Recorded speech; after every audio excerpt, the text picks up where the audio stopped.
Hello বন্ধুরা, চলে আসলাম একটা নতুন ভিডিও নিয়ে। ভিডিওটা ছিল আমাদের পূজার ছুটিতে বাড়ি যাওয়ার ভিডিও।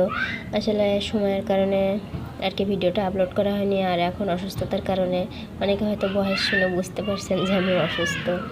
তো যাই হোক, আমরা টিকিট কাউন্টারে বসেছিলাম, তারপর আর কি বাস চলে আসার পরে বাসে উঠে পড়ছিলাম, চিলমুড়ে ছিলাম আর কি।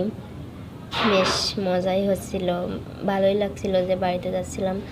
টোল দিচ্ছিল, টোল দেওয়ার পরে আর কি রাতের পদ্মা সেতু অনেক ভালোই লাগছিল। রাতের পদ্মা সেতু দেখতে দেখতে আমরা একটু খাবার খাচ্ছিলাম। তারপরে যে এখন খেতে হবে নুডলস আর কি, পেটে খিদা ছিল অনেক। তো রাত শেষে সকাল হয়ে গেল, ভোর হয়ে গেল, আমরা চলে আসলাম নিজেদের এলাকায়। এটা হলো মোংলা বন্দর। এটা আমার শ্বশুরবাড়ির এলাকা আর কি। এটাই ছিল এই পর্যন্তই আর কি ভিডিও। ধন্যবাদ সবাইকে, ভালো থাকবেন সবাই।